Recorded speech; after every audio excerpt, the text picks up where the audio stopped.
France Bleu Paris. France Bleu. 11h-13h. Laurent Petit-Guillaume sur France Bleu. Merci d'avoir choisi France Bleu comme tous les jours. Nous allons partir pendant 7 heures à la rencontre de personnes hors du commun, de parcours jalonnés de passion, de lieux à découvrir. Par exemple, dans 10 minutes, Pia Clément nous présentera une femme de Paname qu'elle a rencontrée, une spécialiste de la haute parfumerie. Et puis à 12h30, Muriel Jourdan, elle nous emmènera dans les coulisses d'un lieu exceptionnel pour un événement exceptionnel, le château de Rambouillet. Mais pour nous accompagner jusqu'à 13h, je reçois un chanteur populaire à la voix exceptionnelle, un artiste qui surprend à chaque album, un bel homme, selon ma petite cousine, ma mère, ma grand-mère, enfin bref, toute la famille. Et en plus, je confirme, plutôt sympathique ce garçon. Vincent Niclot, bonjour et bienvenue. Bonjour Laurent. Vincent Niclot, vous êtes en tournée depuis plusieurs jours, plusieurs semaines, jusqu'à la fin décembre. Vous repartez sur les routes, vous serez notamment le 30 septembre sur la scène de l'Olympia, mais pas que, dans notre région, on va en parler, ainsi que de vos projets, de vos débuts, de vos rencontres et de votre rapport à Paris. Petit souvenir pour tout le monde, petit rappel, Vincent Niclot, c'est ça. Aimer un voyage qui dure toute la vie, un océan sans plage, un exil, un sursis. Aimer un voyage au bout de l'envie, un sentiment sans âge, sans fin et sans répit. Je sais pas être autrement que je suis, parce que j'ai pas choisi le monde qui m'a fait naître. Canto divino, Dio santo, canto divino, canto divino, Dio santo, canto divino, canto divino, Dio santo, canto divino, canto divino, Dio santo, canto divino. Bésame mucho, como si fuera esta noche la última. Ce qui est bien, c'est qu'il se souvient de toutes ses chansons. Oui, quand même. Les très anciennes. Bon, alors voilà, on va parler de cette Olympia. Tous les artistes, ou presque, le disent. C'est pas une étape comme les autres. Pour vous, sincèrement, comment vous l'abordez? Est-ce que vous connaissez cette scène? Comment on aborde l'Olympia tout à fait naturellement? C'est vrai qu'on l'aborde pas comme une scène normale. C'est étrange, ça. C'est un sentiment que tous les artistes... Il y a une espèce de pression qui se met en place C'est comme marrant. ça, supplémentaire, mais tout simplement parce que c'est un lieu un peu mythique où tout le monde est passé. Et donc, on se dit que il y a quand même du niveau. Donc Ouais, il faut y aller. Et puis oui, moi je connais cette salle. Ça va être mon 4e déjà. C'est passé vite. Mais l'Olympia restera pour moi à jamais gravé pour une chose, c'est que ça a été non seulement c'est vrai que quand on voit la première fois ces lettres en rouge comme ça devant, c'est pour mon père c'était extraordinaire de voir ça. Et en plus c'était une double victoire pour moi parce que dans la salle j'avais mon père, ma mère et mon frère qui étaient assis l'un à côté de l'autre. C'était pas arrivé depuis que j'avais 13 ans. Donc oui, donc c'est pour moi un lieu qui est vraiment plein d'émotions, plein de souvenirs. Et vous êtes parisien, hein, vous avez tout le temps vécu à Paris. Le premier spectacle que vous ayez vu à l'Olympia, vous vous en souvenez ou pas? Bon, on en parlera plus tard. On va parler justement de spectacle. Vous êtes un chanteur à voix, on le sait bien, servi par des chansons qui vous ressemblent parfois. C'est assez éclectique. Votre domaine musical passe, on l'a entendu, de grands classiques et aujourd'hui des chansons beaucoup plus, on va dire, actuelles, avec notamment le dernier album réalisé par Pascal Obispo en tant que producteur, en tant que maître à tout faire d'ailleurs dans cet album. Est-ce qu'on peut encore innover dans un tour de chant pour un chanteur, on va dire, classique, voilà, avec simplement des musiciens et une grande voix? Est-ce qu'on arrive à trouver encore des petites idées nouvelles pour faire... Heureusement, parce que sinon moi je m'ennuierais. Non, on dit toujours que je fais quelque chose de différent, mais c'est parce que je m'ennuie très vite moi. Donc une fois que j'ai abordé quelque chose, j'ai pas envie d'y retourner. Je travaille déjà sur le prochain album par exemple. On va en parler. Et c'est encore quelque chose de nouveau. J'ai pas voulu retourner à quelque chose que j'avais déjà fait. Alors on prend des risques. Scéniquement, voilà, un beau costume, belle coupe de cheveux, mais ça c'est souvent d'ailleurs. Non, mais en fait pour moi le coiffé. spectacle, moi ce qui m'a fait rêver quand j'étais petit et tout ça, c'était toujours les gens qui sortaient de l'ordinaire. Moi, je fais pas partie des artistes qui sont habillés dans la rue comme sur scène. C'est vrai. Après, je respecte ceux qui font ça, mais moi, c'est pas ma façon de voir le show. Pour moi, on doit être habillé différemment, sinon c'est pas un show.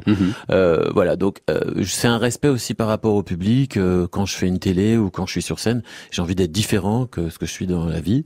Et puis oui, mon show, en fait, je reviens en musique.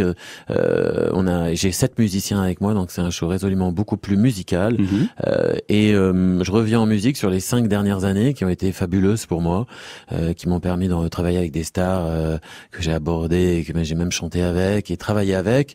Et donc je raconte en musique ce qui s'est passé. Donc ça, je reprends aussi bien des titres de Opéra Rouge avec les Chœurs de l'Armée Rouge, mais mon album hommage à Luis Mariano, mais aussi des chansons de Serge Lama avec un album plus personnel, et dernièrement avec Pascal Obispo qui m'a fait tout un album.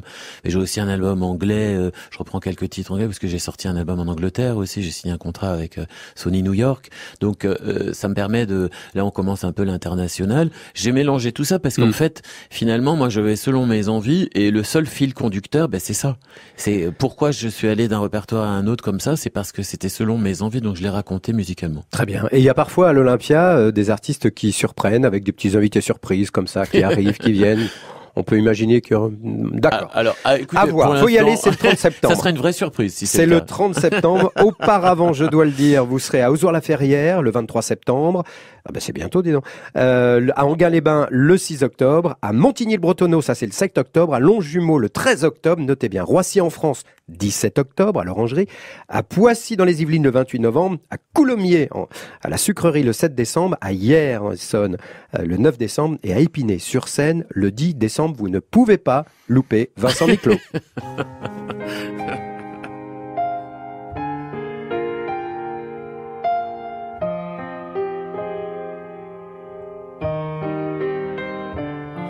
J'arpente, je me promène, je flâne sans problème, je surfe aux vagues à l'âme.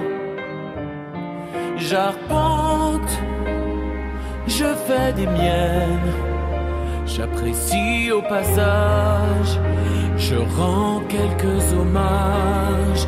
Aimer un voyage qui dure toute la vie, un océan sans plage, un exil, un sursis.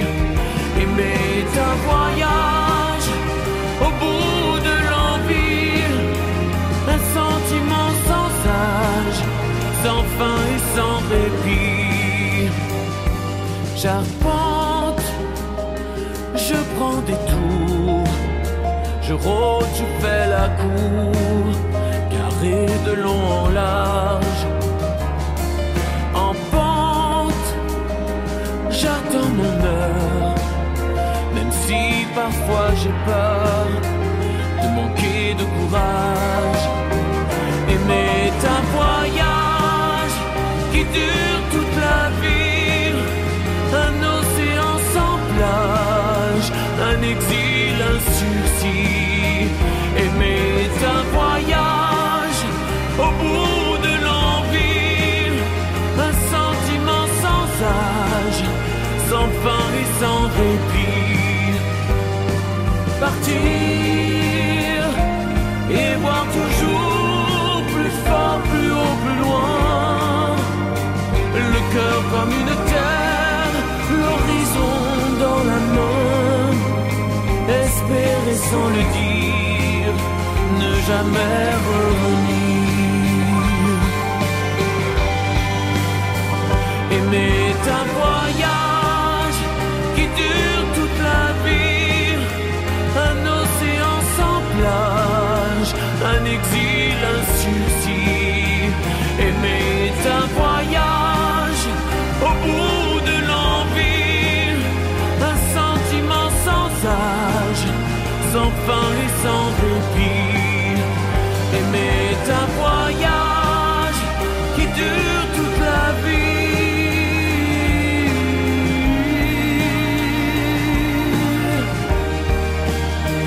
Aimer un voyage au bout de l'envie.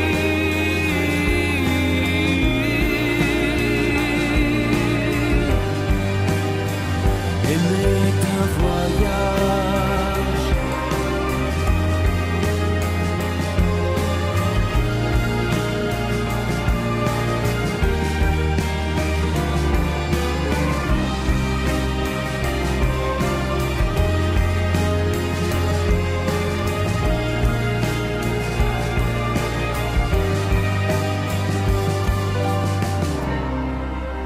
Aimer est un voyage, c'est notre invité capital aujourd'hui, Vincent Niclot. On le retrouve dans un instant. France Bleu. LAI, soyons clairs, .com. Et notre invité aujourd'hui, Vincent Niclot, sent très très bon. Effectivement, il a mis un très bon parfum. On ne le sentira pas. Et il sent bien l'Olympia qui arrive, je le rappelle, le 30 septembre. Tiens, on parlait justement de l'Olympia et de vos débuts. Vous êtes un gamin de Paris. Ouais. Est-ce que vous rêviez enfant, lorsqu'on passe devant l'Olympia, on voit toujours ces lettres rouges. Est-ce que franchement, enfant ou adolescent, vous êtes dit un jour, j'y serai. Mais pas en tant qu'ouvreur, hein, parce que Marc Cavoine était marré. Oui, c'est vrai. En tant qu'ouvreur. Oui, ça peut paraître complètement dingue, mais oui. C'est vrai? Oui. En tout cas, je le pensais tellement fort que je me suis dit que si je le pense très fort, ça va m'arriver. Et oui. J'étais fasciné par le monde du spectacle, par le musical, par le chant évidemment. Le chant, parce que vous avez été formé à la comédie également. Oui, mais c'est un peu par hasard que j'ai fait de la comédie. En fait, ça m'est arrivé. Je passais beaucoup de castings pour payer mes cours de chant, et donc obligatoirement des fois il y avait pour des séries, tout ça. Il m'est arrivé même de faire des séries, du coup j'ai trouvé un agent, et un agent m'a fait faire des castings de comédiens. Enfin voilà. Donc du coup, ça peut mener à la comédie musicale, ce qui a été votre cas. Voilà. J'ai fait les cours Florent, j'ai fait de l'acteur studio, tout ça, parce que je me suis dit qu'il fallait quand même que je me forme à ce niveau-là. Tout était bon pour arriver à mon but, c'était d'être chanteur. Il y a des parents qui nous écoutent évidemment comme tous les jours. Quand vous décidez de vous lancer dans un parcours artistique, la comédie, le chant, enfin bref, tout ça, des choses qui brillent. Est-ce que vous avez toujours eu le soutien de la famille ou est-ce qu'on vous a dit attention, passe ton bac d'abord? Oui, j'ai beaucoup de chance parce que d'abord mon père est chanteur, donc il pouvait pas me dire autre chose. Et ma mère, c'est vrai que j'ai vu dans ses yeux la terreur, quoi. Et en fait, je lui dis maman, fais-moi confiance. Et ce qui a été très émouvant pour moi, c'est à mon premier Olympia, je m'en souviens, j'ai une chanson que je lui avais dédiée parce qu'elle s'appelle Maman, et je lui dis tu vois maman, t'as eu raison de me faire confiance. Voilà, donc après c'est facile de dire ça aujourd'hui, mais je comprends tous les parents qui ont peur pour leurs enfants, mais je trouve qu'il faut s'épanouir, c'est ça quoi. Et puis il y a un parcours, il y a des cours comme vous, et puis il y a des périodes un petit peu difficiles. Mais bien sûr, attendez, moi ça fait 5 ans que je suis dans la lumière, mais avant c'était la galère. Eh oui, c'est la galère. Mais j'ai toujours fait mon métier, mais j'ai toujours chanté, j'ai toujours fait du spectacle, ou de la comédie, ou même de la photo, des pubs. J'ai toujours évolué là-dedans parce que c'était mon vœu le plus cher et que j'ai eu des mois difficiles, bien sûr, mais ça fait partie de la vie d'un artiste. Il est justement, vous le disiez à l'instant, le succès est arrivé plutôt tard. Aujourd'hui, il y a des jeunes, grâce à X moyens d'ailleurs, qui débarquent dans ce métier très très jeunes, voire trop jeunes. Est-ce que vous diriez que justement, quand la lumière arrive, il n'y a pas si longtemps que ça, c'est plus simple après pour tenir le coup et durer? Oui, complètement. Moi, vraiment, j'ai beaucoup de compassion pour tous ceux qui arrivent là, qui ont 18, 20 ans, ça leur tombe dessus, d'un coup, ils ont les projecteurs, tout le monde les veut. Ça doit être horrible à gérer à cet âge-là. Moi, je suis pas un gamin, ça m'est arrivé sur le tard et j'ai eu le temps de me construire et de voir aussi d'où je venais. Je perds jamais, de toute façon, en mémoire que aujourd'hui, ok, peut-être que ça fonctionne pour moi, mais demain, tout peut s'arrêter. C'est comme ça fait partie. Il y a des hauts, il y a des bas, c'est une vie d'artiste. C'est comme ça. Donc, à partir du moment où on garde ça en mémoire, eh bien, on vit les choses beaucoup plus simplement. Il racontera son parcours musical sur la scène de l'Olympia, entre autres, je le rappelle, le 30 septembre. Vincent Niclot est notre invité sur France Bleu Paris. On le retrouve dans un an. D'ailleurs, à ce propos, puisque, je le rappelle, Vincent, vous avez grandi à Paris. Vous vivez encore à Paris? Oui. On ne doit pas vous demander l'adresse, mais vous avez envie... quel est votre coin préféré, votre quartier préféré, peut-être même aller votre resto préféré, si on peut le dire. Est-ce qu'il y a vraiment un endroit où vous allez régulièrement dans Paris pour vous balader, boire un verre? Oui, alors depuis que, je vais mettre tous les automobilistes à dos, mais c'est vrai que moi-même je me circule dans Paris, donc c'est pas. Mais tout ce qui a été fait sur les quais de Seine, c'est juste magnifique, quoi. Ah oui, pour les piétons, quoi.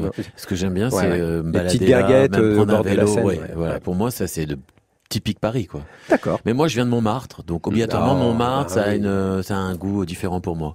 J'ai un petit poulbeau, j'ai fait les vendanges. Enfin, pour moi, c'est vraiment un peu, un flashback dans l'enfance, quoi. Donc c'est l'idéal. Paris, c'est l'idéal pour vous. Vivre à Paris, c'est l'idéal. Non, pas du tout. D'accord. Donc d'accord, ok. Bon. Non, mais je le dis sincèrement. J'adore Paris, mais après, j'aime beaucoup la nature aussi. Je trouve qu'on manque un peu de nature dans Paris. Là, vous allez en profiter. Vous allez traverser presque toute la France jusqu'à, je le rappelle, il y a des dates. Allez voir sur son site internet. Jusqu'au mois de décembre, ça finit par Bruxelles, puisqu'on parlait de Paris. C'est logique. Non, par Sochaux. Voilà, Sochaux en France, et puis après Bruxelles. Justement, je voulais qu'on parle de cela. Est-ce que vous avez déjà chanté dans d'autres pays, excepté la France, la Belgique ou la Suisse, d'autres pays non francophones? Oui, j'ai chanté récemment en Angleterre, parce que j'ai sorti un album là-bas. Est-ce que justement, lorsqu'on est un chanteur français et qu'on va chanter en Angleterre, même en anglais, il y a une perception différente? Est-ce qu'il y a de l'acquis déjà parce qu'on aime bien la France ou pas du tout d'ailleurs? Oui, il y a le côté pour les Anglais, mais je pense dans le reste du monde. Il y a le côté français, il reste un peu dans l'imaginaire. C'est le côté un peu vraiment la bonne bouffe, le côté aussi sexy, charmant. Ouais. C'est vraiment ça le côté français. Et moi, par exemple, en Angleterre, ce qu'ils aiment par-dessus tout, c'est mon accent. Ah ouais. Oui, voilà, parce que par exemple, je suis un peu un collègue à vous ces temps-ci, parce que j'ai une émission sur la BBC. Ah oui, c'est vrai. Ouais. Et alors, qu'est-ce que c'est cette émission? J'adore l'idée. L'émission, ça s'appelle. Alors là, c'est une nouvelle émission que je vais faire, qui s'appelle Carte Blanche.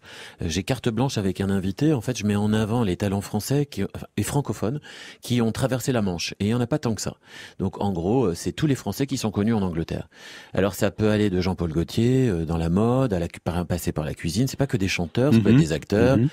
Donc voilà, j'en ai déjà interviewé pas mal et pendant 1 heure, je fais une interview avec eux et je présente l'artiste ou je le représente. Pendant 1 heure? Oui. En anglais? Oui, mais c'est enregistré, hein. Ouais, avec un traducteur à côté. Mais par exemple, quand j'essaie d'avoir, pour rigoler, j'essaie d'avoir un petit accent plus anglophone, on va dire, et ils aiment pas ça. Ils me disent non, descends le. Donc, I speak English like this because they really like it. Oh, but it's okay. You know? Mais ils aiment ça. Pour eux, c'est sexy, ça. Mais après, pour répondre à votre question, j'ai aussi chanté en Allemagne, en Russie, en Chine. Qu'est-ce que j'ai fait comme autre pays? Pour en revenir à la radio, c'est sur la BBC? BBC Two, mais c'est la classe. Oui, mais c'est tombé par hasard parce que j'ai fait un album qui met en avant les grandes chansons françaises qui ont traversé la planète. En l'occurrence My Way, des choses comme ça. Et ils voulaient faire une émission pour la Saint-Valentin. Et pour vous dire que nous, on est un petit peu les Français, l'emblème du l'homme séduisant. Pour eux, c'est ça. En tout cas, pour les Anglaises, elles font vraiment un mythe du Français. Chanteur de charme. Voilà. Et donc, comme mon album parlait de ça, ils m'ont dit tiens, est-ce que tu voudrais pas faire une émission pour la Saint-Valentin? Il se trouve que l'émission a vraiment bien marché. Est-ce que c'est le côté Frenchy, j'en sais rien. Et du coup, j'en ai fait une deuxième, ça a bien marché aussi. Et maintenant, et pour ce genre de chansons, pour ce genre de musique, il y a de la place sur les radios en Angleterre? C'est un peu comme en France, oui. Mais BBC Two, en fait, c'est une radio qui passe un peu de tout et ils ont pour être français en Angleterre, c'est très compliqué. Hein. On est quand même en face à Adele, des monstres de musique et tout ça. C'est compliqué, mais petit à petit, moi j'aime bien aller là-bas et petit à petit, ça se passe bien. Et de l'Angleterre aux États-Unis, parfois il n'y a qu'un pas pour la carrière d'un chanteur, même français. On a eu des exemples dans le passé. C'est aussi le but du jeu, la suite? Oui, c'est ça. Normalement, dans l'ordre normal des choses, je devrais. Là, je viens d'enregistrer un duo avec une Américaine, même 2 duos avec une Américaine, parce que ça va m'aider en Angleterre et aux États-Unis pour commencer une carrière aux États-Unis. Voilà. Mais après, vous savez, c'est. On a le droit de dire le nom ou pas encore? Non, parce que non, pas encore, mais en tout cas, j'essaye. J'ai rien à perdre d'essayer. Oui, bien sûr. Et c'est vrai que les Français qui ont fait carrière en Angleterre, aux États-Unis, ils sont pas nombreux. Alors je m'accroche. Eh ben très bien. Vincent Niclot, vous n'aurez pas besoin d'aller à Londres pour le voir en concert et l'entendre. Il sera, je le rappelle, le 23 septembre à Ouzor-la-Ferrière et à Paris, à l'Olympia, le 30 septembre. Et d'autres dates en région parisienne sont sur le site internet. Sur France Bleu. En compagnie de Vincent Niclot, notre invité capital aujourd'hui. Je le rappelle, le 30 septembre prochain, entre autres, à l'Olympia de Paris et jusqu'à la fin de l'année en tournée dans à peu près toute la France. Et c'est la suite d'une tournée qui a déjà bien marché. Je me trompe, on va parler de musique maintenant, je me trompe sur le dernier album, je le rappelle, produit par Pascal Obispo, tout était fait par Pascal pratiquement, avec des auteurs qu'on connaît et tout, mais aucune de vos chansons à vous, d'aucune composition à vous, enfin plutôt aucun texte de vous, alors que vous l'aviez fait auparavant. Ça, c'était la volonté? Oui, en fait, quand je suis parti dans cette histoire avec Pascal, je me suis dit, il m'a dit qu'il allait mettre toute son équipe pour travailler avec moi, et donc je me suis laissé complètement guider là-dedans. J'allais pas. Il y a quand même des auteurs de renom. J'allais pas, les Florence, Garot et compagnie. Ça, on sait que c'est de la valeur sûre. Donc non, mais par contre, dans le prochain, oui, je vais être un peu plus investi musicalement et dans les textes aussi, comme je l'avais fait dans le précédent. Ouais, vous recomposez, vous réécrivez pour le prochain album qui est prévu dans 2018. Ah bah c'est bientôt. Ah bah oui. Oh bah tiens, pourquoi s'arrêter franchement? Bah si, j'en ai pas sorti cette année. Enfin, je veux dire, cette année, j'ai pas sorti d'album. C'est vrai. Ah oui, j'avais l'impression que effectivement, mais vous faites tellement de trucs. Dans cet album, il y avait des textes qui vous correspondaient peut-être moins que justement lorsque vous écrivez des textes qui vous correspondent. Qu'est-ce qui est le plus facile vraiment sur scène, de chanter un titre dans lequel on se dévoile ou de rentrer dans un personnage, parce que parfois certains textes ne vous correspondent pas? En fait, j'adore les deux. J'adore les deux parce que finalement, dans un texte où on raconte une histoire, on a obligatoirement une part de soi dans le texte. Donc, mais on sait pas où, à quel moment. Et c'est ça que j'aime bien. On peut dévoiler des choses et laisser un peu le point d'interrogation. Après, c'est vrai que quand ce sont des textes sur mesure qui me correspondent 100%, j'ai pas besoin d'en rajouter au niveau de l'émotion, parce que généralement, je parle de choses qui me touchent au plus profondément et au plus profond, et donc ça vient tout seul. Et le public en redemande, et le public ressent ce genre d'émotion. Vous le connaissez bien, ce public de Vincent Niclot. Si vous pouviez le décrire. Allez, je demande pas. J'ai beaucoup de chance. Je leur fais toujours un petit coucou. Alors c'est le moment. Coucou la Niclot Family. Je pense qu'ils nous écoutent. Je les aime, ce qui m'apporte énormément. C'est-à-dire que c'est comme, je sais pas comment expliquer, c'est comme une petite armée, mais armée dans le côté sympa de l'armée, s'il y en a un. C'est vraiment, elles sont là, elles me portent. Ah, elles, j'en étais sûr. Mais il y a aussi des garçons. Ouais, bien sûr, bien sûr.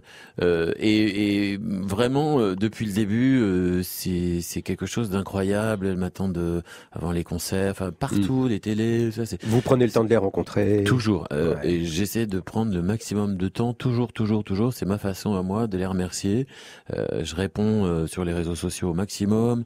Vraiment, j'essaie d'être le plus présent possible parce que elles donnent énormément de leur temps et de leur énergie. Ça fait partie effectivement du métier d'artiste. Que vous n'avez toujours pas retrouvé le premier artiste que vous avez vu à l'Olympia lorsque vous étiez petit? J'ai pas eu le temps de chercher en même temps. Bon, c'est pas grave. On avait plein de choses à se dire. Des bêtises, alors je préfère rien dire. Je vais rappeler toutes les dates quand même, parce qu'en région parisienne, il y a beaucoup de salles, et c'est très bien d'ailleurs d'aller pas très loin de Paris, parce qu'il y a des gens qui habitent par exemple au Zoir-la-Ferrière, qui n'ont pas l'occasion de venir à l'Olympia. Eh bien, à l'Espace Horizon, vous y serez le 23 septembre. Ensuite, Enghien-les-Bains, c'est un bel endroit devant le lac, le casino, évidemment, magnifique. Le 6 octobre. Montigny-le-Bretonneux, le 7 octobre. Longjumeau, le 13 octobre. Roissy en France, à l'Orangerie, le 17. Poissy dans les Yvelines, le 28. Coulommiers, à la Sucrerie le 7 décembre, Hier en Essonne au théâtre du Val-d'Hier le 9 décembre et Épinay-sur-Seine, Maison du Théâtre le 10 décembre. Et si vous voulez aller le voir et l'écouter en province, il y a plein de dates sur Internet. Un grand merci.